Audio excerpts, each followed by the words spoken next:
అమ్మ ఇప్పుడు మనం లలిత సహస్రనామం చదివితే చాలా ఫలితాలు ఉంటాయని వింటుంటాం కదా. అయితే ఈ లలిత సహస్రనామం చదువుకుంటూ శ్రీచక్రం పూజ చేస్తే మనకి ఎలాంటి ఫలితం ఉంటుంది? ఈ మధ్యన అంటే కొన్నాళ్ళు అయింది. ఫారిన్‌లో ఒక రీసెర్చ్ లాంటివి చేసి లలితా సహస్రనామం చదివేటప్పుడు వైబ్రేషన్స్ వస్తాయి కదా, ఆ వైబ్రేషన్స్ అన్నీ ఒక గీతలాగా అంటే ఒక యంత్రం కనిపెట్టారు. అది మనం మాట్లాడితే వచ్చేటటువంటి వాటిల్ని బొమ్మలాగా, ఇప్పుడు భూకంపం వచ్చింది అనుకోండి, దాన్ని ఒక వైబ్రేషన్ లాగా మనకి చూపించి భూకంపం స్కేల్ అని చూపిస్తారు చూడండి. అలాగే ఇక్కడ కూడా వేస్తే అది శ్రీచక్రాకారంలో వచ్చింది. ఓ, లలిత సహస్రనామం చదివితే ఆ వైబ్రేషన్స్ శ్రీచక్రం లాగా ఉన్నాయా? వచ్చింది. అంటే అది ఇది ఒకటే అని తెలుస్తుంది కదా. అవును. కనుక ఆ ఆకారానికి పూజ చేయటం అంటే ఆవిడికి పూజ చేయటమే. ఆ వైబ్రేషన్ అని ఎందుకన్నాను, అనుష్టుప్ ఛందస్సు అని దాంట్లోనే చదవమని మొట్టమొదట్లోనే ఉంటుంది. కనుక అనుష్టుప్ ఛందస్సు ఏమిటో ముందరే చెప్తారు. ఈ ఛందస్సులో చదివితేనే ఆ పర్టికులర్ వైబ్రేషన్ వచ్చి అది జరుగుతుంది.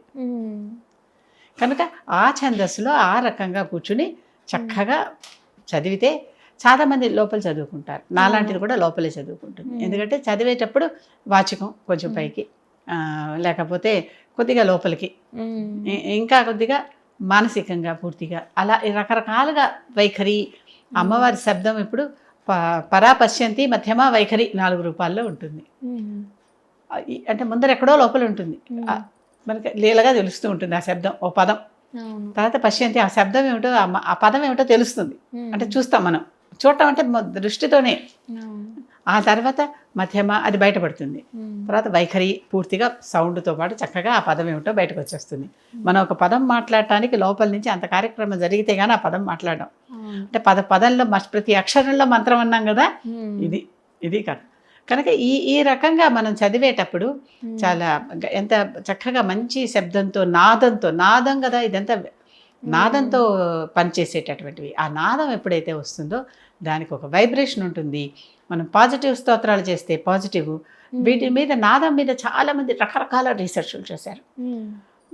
అసలు ఒక మొక్కని అక్కడ పెట్టి దాన్ని మన మొక్కల దగ్గరికి వెళ్ళి చక్కగా వాటిని ముద్దుగా చూసి వాటికి చెత్త ఎత్తేసి కింద ఏమన్నా పడితే ఆ మొక్కని ఇలా నిమిరినట్టు చేసి నీళ్లు పోసి ఆకుని చూసి ఇలాగా ఎలా ఉంది అని చూసుకుంటే ఆ మొక్క బాగా ఎదుగుతుంది. ఒక మొక్కని నుంచోబెట్టి ప్రయోగాల్లో అనమాట చేశారు ఇదంతా. ఎప్పుడూ దాన్ని తిట్టడమే. ఆ మొక్క 2 రోజుల్లో 4 రోజుల్లో చచ్చిపోతుంది. మాటకున్న వైబ్రేషన్కి ఉన్న శక్తి అని. అవును, రీసెంట్గా వాటర్ మీద కూడా రీసెర్చ్, నీరు కూడా. అందుకే అంతకుముందు మునులు వాటర్తో శాపం పెట్టేవాళ్ళు. అవును, వాటర్కి నీటిగా శక్తి ఉంది. నీటిగా శక్తి ఉంది. నారదుడికి ఆ విద్య తెలుసు. నారదుడు ఆయన పేరే అందుకోసం వచ్చింది, నీటి నుంచి వచ్చాడు. ఓకే, నారములు అంటే నీరు అని అర్థం. ఆ నీటిని కంట్రోల్ చేయగలిగే విద్య నారదుడికి తెలుసు. సాధారణంగా ఏ ఋషులు మునులు వాళ్ళందరూ కూడా మన పురాణాల్లో ఎలా కనిపిస్తాయి, నీళ్ళు తీసుకుని చల్లి ఏదో శాపం పెడుతున్నట్టు. అవునా? ఇప్పుడు కూడా మనం ఏం చేస్తున్నాం, పూజా ద్రవ్యాన్ని సంప్రోక్ష్య, పూజా ద్రవ్యాలన్నీ పెట్టుకుని దాని మీద నీళ్లు చల్లి సంప్రోక్షణ చేసి అంటే శుద్ధి చేసాం. మన ఇంట్లోనే వండి మనమే పెట్టినా కూడా చేసుకుంటున్నావా లేదా? ఆత్మ నుంచే సంప్రోక్ష్య. ఆ పూజా ద్రవ్యాల్లో పువ్వులు, అక్కడ పెట్టిన పదార్థాలు, నైవేద్యం పెట్టింది అన్నీ సంప్రోక్షణ చేసి అంటే ఏంటి, శుద్ధి చేస్తున్నావు నీటితో. ఆ నీటికి అంత పవర్ ఉంది. ఇలాంటిది ప్రత్యేకమైనటువంటివి అన్నమాట ఇవన్నీ. నాదం, ఈ నాదం వల్ల ఏమవుతుంది, ఆ వైబ్రేషన్ వచ్చి అమ్మవారు స్వయంగా వచ్చి అక్కడ కూర్చున్నట్టు అవలా. మీరు కొన్ని చోట్ల కొంతమందికి ఇది ప్రత్యేకంగా తెలుస్తుంది. పూజ చేసేటప్పుడు కుంకుమ రాలటం, విభూది రాలటం, తేనె రాలటం, అంటే వాళ్ళు అక్కడ వచ్చి ప్రత్యేకంగా ప్రత్యక్షం అయ్యారు అని మనకి నిదర్శనం అన్నమాట అది. లేకపోతే ఎక్కడి నుంచి వచ్చినాయి? అది చూస్తూ ఉండగానే జనరేట్ అవుతాయి. చూసిన వాళ్ళు ఉంటారు, పువ్వులు రావడము, కుంకుమ, పసుపు. ఎక్కడ ఆ సీజన్లో అక్కడెక్కడా లేనటువంటి పువ్వులు అప్పుడు అక్కడ కనిపిస్తాయి. ఎవరు తెచ్చుండరు. అవన్నీ ఏంటంటే దేవత ప్రత్యక్షంగా వచ్చి దాన్ని చూసి ఆనందించి మనకి సాక్ష్యం వదిలి వెళ్ళింది అని చెప్పటం. కనుక లలితా సహస్రనామం చదువుకుంటూ శ్రీచక్రార్చన చేస్తే, శ్రీచక్రానికి కుంకుమ వేసి అర్చన చేస్తే చాలా చాలా విశేషంగా అమ్మవారు కనిపించినట్టే ఉంటుంది. ఆ తర్వాత నేను కొన్ని పిక్చర్స్ పంపిస్తాను, మీరు కావాలంటే వాడుకోవచ్చు. మా ఇంట్లో పూజ చేసినప్పుడు అమ్మవారికి శ్రీచక్రానికి కుంకుమార్చన చేస్తుంటే చక్కగా ఒకసారి అన్నపూర్ణలాగా, ఒకసారి బగళముఖిలాగా, ఒకసారి వారాహిలాగా, ఒకసారి పూర్తిగా శ్రీలలిత ఇలాగ మఠం వేసుకుని కూర్చుంటే ఎట్లా ఉంటుంది, కిరీటంతో సహా ఆ రూపంలో. ఏ దేవతకు పూజ చేసిన అన్ని దేవతలు ఒకేలాగా అని చెప్పుకున్నట్లుగా సాయిబాబాకి పూజ చేస్తే వెనకాల అష్టభుజితో అమ్మవారు, ఇవన్నీ నీడల్లాగా వచ్చాయి. ఆ కుంకుమలోనే ఆకారం, మనం కావాలని కుంకుమ వేయం, అవును, ఆ కుంకుమలోనే ఆకారం పడుతుంది. గంధం పెట్టి ఇలా ఇలా అనగానే ఊరికే ఆ అక్షరం రాయం, దాని మీద ఓంకారమో స్వస్తికమో ఇంకోటి వచ్చేస్తుంది.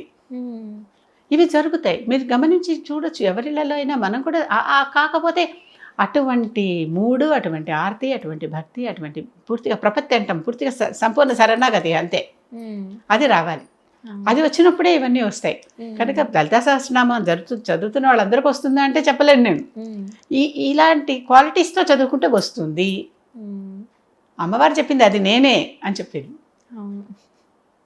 ఆ స్తోత్రం ఆ విధంగా చదువుకుంటూ ఖడ్గమాల కానీ, శ్రీదేవి ఖడ్గమాల అంటాం, అమ్మవారే కదా, అది కానీ ఇది కానీ చేస్తే అది పూర్తిగా ఆ ఆకారంలోనే ఉంటుంది.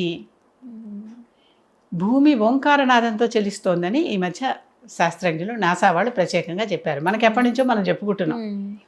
ఎందుకని భూమి తిరుగుతున్నప్పుడు వచ్చే సౌండ్ని వాళ్ళు రికార్డు చేస్తే అది ఓ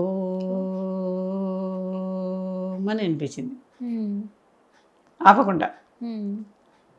అంటే ప్రతిదానికి ఒక నాదం ఉంది, ప్రతి అక్షరానికి ఒక శక్తి ఉంది, దానికి ఒక నాదం ఉంది, దానికి ఒక ఆకారం ఉంది, దానికి ఒక రంగు ఉంది, దానికి ఒక రూపం ఉంది, దానికి ఒక శబ్దం ఉంది, ఆ శబ్దానికి ఒక నాదం ఉంది, ఆ నాదానికి ఒక రీచ్ ఉంది, రేంజ్. ఇన్ని ఉన్నాయి. మరి దాంట్లో ఎన్ని అక్షరాలు ఉన్నాయి, వచ్చినది రాకుండా మంత్రం ఒక నామం వస్తే ఆ నామం మళ్ళీ రిపీట్ కాకుండా చెప్పినటువంటి ఏకైక స్తోత్రం కదా లలితా సహస్రనామ స్తోత్రం అంటే. కనుక అటువంటి ఏ నామము రిపీట్ కాకుండా 1000 నామాలు రాశారంటే, ప్రతి నామంలోనూ ఇన్ని పదాలు ఉన్నాయంటే, ఆ అక్షరాలు ఉన్నాయంటే, ఆ అక్షరాల శక్తి నాదం ఎంత ఉందో ఆలోచించండి. కనుక లలితా సహస్రనామం చదువుకుంటూ శ్రీచక్రానికి అర్చన చేస్తే అమ్మవారు వస్తుంది, సంతోషిస్తుంది. చాలా చక్కగా చెప్పారమ్మా. థ్యాంక్ యూ అమ్మా.